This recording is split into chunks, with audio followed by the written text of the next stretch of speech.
And I hope I said that word right. Reputable. Reputable. Stop. Pause.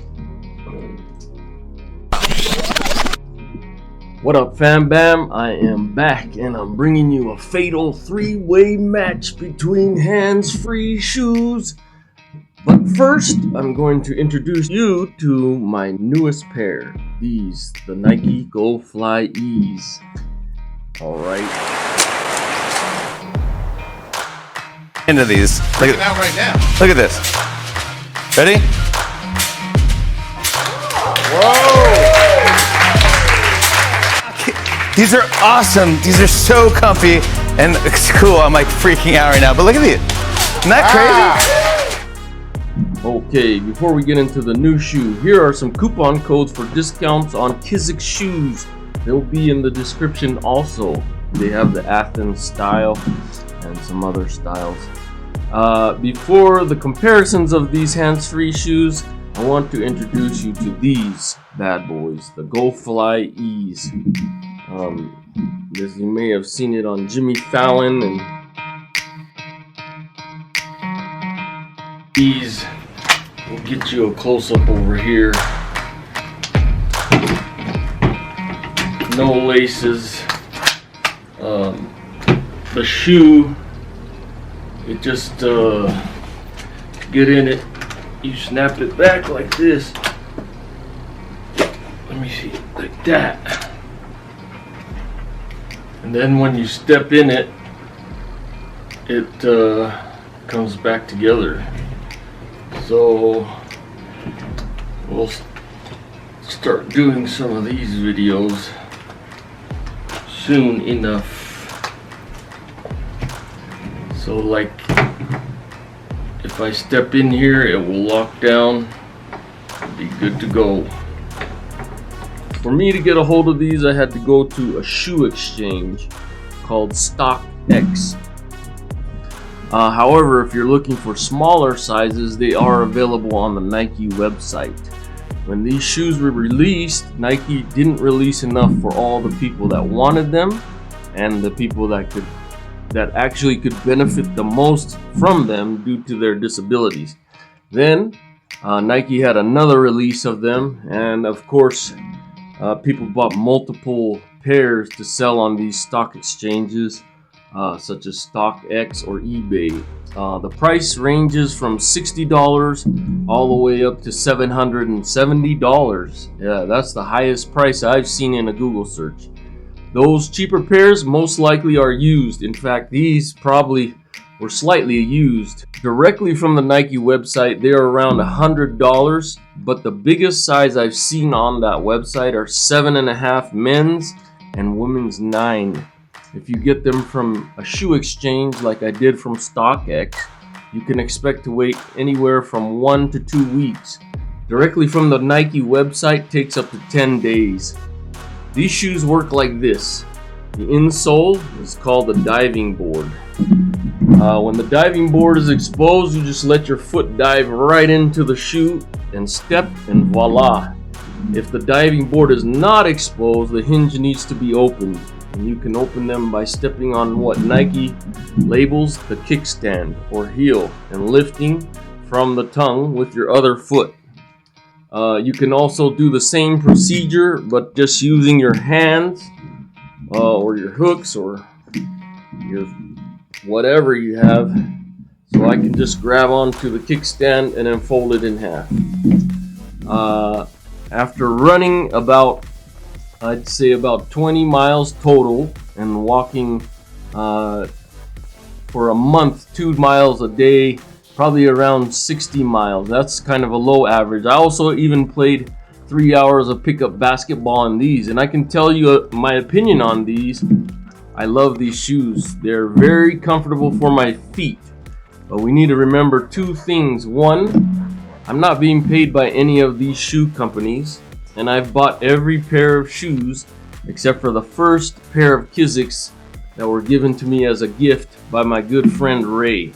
So my opinion is not influenced by money. Second thing to remember is everybody's feet are different. My feet are pretty slender and not wide. And for me, these shoes fit so snug. It's like you're getting a warm hug. When I put my feet in the Kiziks or Zebas, there's a lot of space and my feet kind of slosh around. In the Kiziks, I had to put an extra insole on top of the insole that comes with the shoes. I also saw a comment, somebody said that all these shoes are too expensive. And I agree with that comment, but I also understand whenever there's an innovative product or innovative line of products, they're going to be expensive in the beginning. Just the research and development and all that stuff. It's not until they start having competition against each other, then we're going to start to see these prices drop. In fact, we are starting to see competition with hands-free shoes by Converse and even Skechers. So when you see those Skechers doing that, you're going to know that that price is going to be low. Back to these shoes. Now, Nike is an experienced shoemaker, and sometimes that's a great thing. I think when you're trying to buy a product and you don't know the product very well, just go with a reputable name brand. And in my opinion, Nike's a reputable name brand in the realm of quality shoes. I had a friend with a wider foot put on the shoe, and he said it feels kind of tight. I'm sure if he were to wear them in, it probably would loosen up. But if you have a wider foot, you might want to go with the other brands, especially the Zebas. They come, well, both of these have wider versions of the shoe, the Kiziks and the Zebas. So if you have a wider foot, you might want to try one of these two brands that come in a wider foot. One bad thing about the shoes is people can give you flat tires, and sometimes you can give yourself a flat tires. Like, for example, I was walking in the Utah State Stadium, and I accidentally would be stepping on this kickstand, and then that would pop the shoe off. However, you just step right back into it. Even my dog gave me a flat tire once. Lola was trying to trick me. She's a little trickster. Another downside to these shoes is rain and precipitation easily gets in. I walked my dog in the rain 2 Saturdays ago, and the wet just came right inside. So avoid wearing these shoes in wet weather. Okay, so we're going to have a few grades and comparisons. Let's start with which shoe is the best for cold weather. As I just explained, the Flyease in the rain are awful. I give it a D. The next day, I used Zebas in the cold weather. After walking in the rain with Zebas, I give them an A. They are the best cold and wet weather shoe of the three. Accessibility or ability to find and purchase. These Flyease shoes, they get an F. It's hard to get them. You have to search and search and search, and it's just hard. The Kiziks and Zebas are much more accessible to purchase, and so I would give them a B. And the reason it's a B is the price needs to come down a little bit. On the price, these is an F because it's not consistent. You're not going to pay the same amount for any of these unless your feet are very small. Kiziks releases shoes very often, and as far as price, I think Kiziks wins in price, especially because they issue coupons. And if you can get a coupon code, you'll get $20 off. Colorways or the available colors for the Flyease is a C. I like the colors of these and I like all the colorways, but some of the colors are so expensive you don't really have a choice to buy them due to the price. Like that $775 pair, it was a black and red, and I would have liked that. Kiziks have the most colorways, and Zeba is a close second. And so I would give both those companies an A or A minus. As far as fashion goes, on the Flyease, I give them an A. And that's a personal thing though, fashion. However, everybody has a different opinions on that. Some may think they look too weird. So if you prefer a more traditional type of look, I would go with Kiziks or Zebas. The Flyease insole is very comfortable, and in my opinion, the most comfortable. It gets an A. The outsole of the Flyease, in my opinion, leads the class. For the outsole, I give this an A, and I would pick Zeba for the second best outsole. I would say that the Zeba's outsole is probably a B, B+.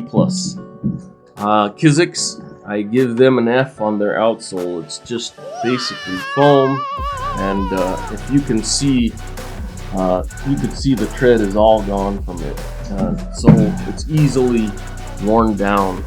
As far as quality material, I'm grading Nike A+, but I want to say Zeba is just right behind there with an A. Kiziks gets a C in my book, but it's mostly because the outsole that brings it down. After all these grades, my favorite hands-free shoe, drumroll please. My favorite is the Nike Go Flyease.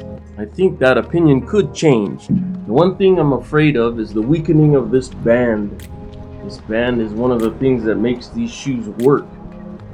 And I can imagine that thing getting weaker and weaker the more often you open and close it. So I hope it doesn't get too weak too fast. Also, I watched another video on the Flyease, and they complained about the insole, the inside of the insole cover peeling up. And I hadn't had that problem with these blue pair, but I bought a new pair. Because I got them pretty cheap, $90. And I did notice that the cover on the insole was peeling up, and I think the problem is when you stick your shoe in, you got to make sure the foot dives in first and then press down. If you press down before with your foot, I think it will start to peel in. Alright, thank you for your time watching, also subscribing and commenting. The shoe video has gotten the most feedback, and that tells me to do more product reviews. It's very helpful when I see comments. Like the older videos, I wouldn't see as many comments as I did on these, and so I think I'm going to do more product reviews. But the more you comment on the types of videos I do, the more I know what you want to see. So I'll see you on the next one. And you guys let me know what your grades are for the shoes if you've tried them. Also, if you have a favorite, put it in the comments. Alright, we'll see you next time.